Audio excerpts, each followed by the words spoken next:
Inilah keris yang tidak dipegang oleh sembarang orang. Jadi hanya orang tertentu yang biasanya memegang keris ini.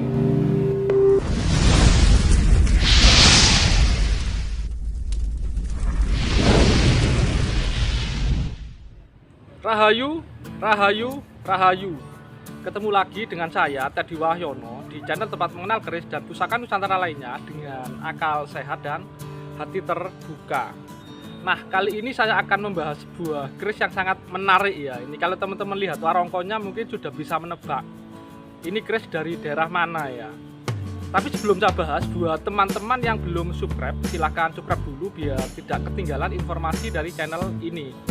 Dan jangan lupa untuk like dan share ya. Jadi siapa tahu informasi ini berguna untuk teman-teman yang lain ya. Nah, kita langsung saja ya.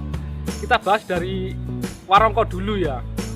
Jadi dari warongkonya ini terlihat jelas ya, kalau untuk keris ini atau warongko ini berasal dari daerah, kalau nggak Bali ya Lombok. Karena yang memakai warongko seperti ini biasanya Bali dan Lombok. Kalau di Bali, jadi warongko seperti ini disebut batu poh ya. Kalau di Mojokerto tempat saya, jadi poh itu artinya mangga. Jadi sama, kalau di Bali artinya biji mangga ya, batu poh itu ya. Karena bentuknya memang seperti biji mangga yang untuk bagian sampir atau yang kayak kalau di Jawa kayak pelok ya, kayak biji mangga itu. Kalau di Lombok sendiri, jadi untuk warongko seperti ini disebut dengan tolang pauk ya. Jadi sama aja sih sebenarnya, karena memang bentuknya seperti biji mangga gitu loh. Tapi untuk kerisnya seperti apa, ini mungkin teman-teman akan lebih jelas ya. Jadi memang ini lebih ke gaya Bali ya, lebih ke gaya Bali.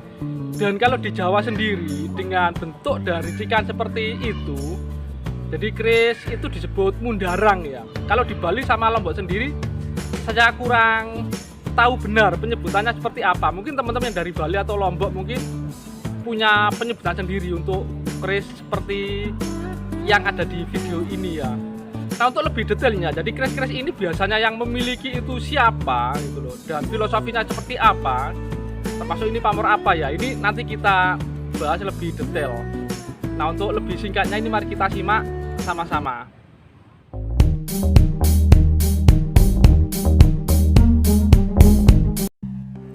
Ini adalah detail warongko dari keris yang akan kita bahas ya. Jadi itu kalau kita lihat warongkonya itu adalah warongko gaya Bali ya, dan juga gaya Lombok. Jadi di Lombok juga memakai warongko seperti ini ya. Kalau di Bali disebut batu poh ya, kalau di Lombok nyebutnya tolang pauk kayak gitu. Jadi memang yang pakai ini sekali lagi Bali dan Lombok.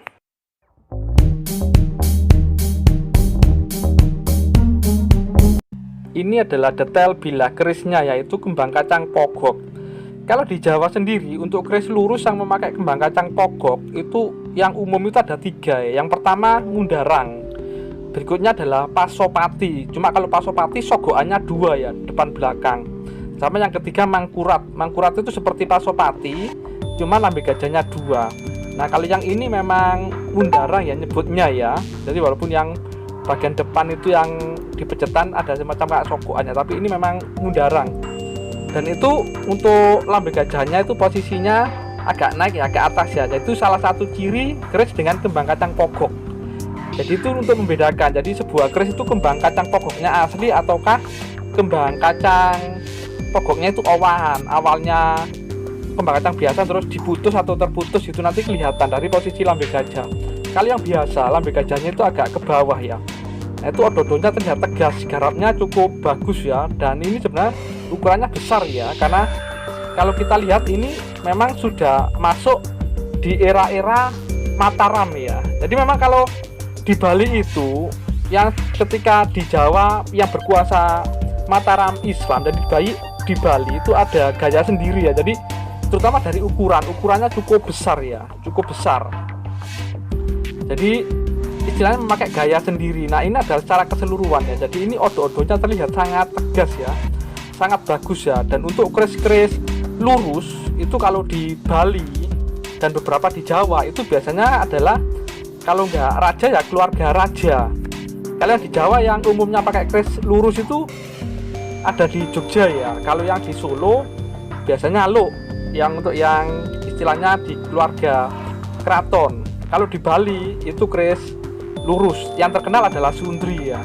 Dan itu kalau kita lihat bagian belakang itu sudah ada tungkaan ya, jadi memang kemungkinan besar ini sudah, kalau di Jawanya sudah masuk pemerintahan Mataram Islam kayak gitu. Nah ini adalah secara keseluruhan ya, jadi memang terlihat sangat bagus ya. Dan memang salah satu khas yang di Bali itu adalah memang rancang bangun. Dan untuk beberapa detail lainnya yang berbeda dengan keris Jawa adalah di bagian greneng dan gonjo yang bagian depan ya. Itu kalau teman-teman teliti nanti akan tahu perbedaannya. Mungkin itu saja dari saya, semoga bermanfaat dan jangan lupa untuk like dan subscribe-nya.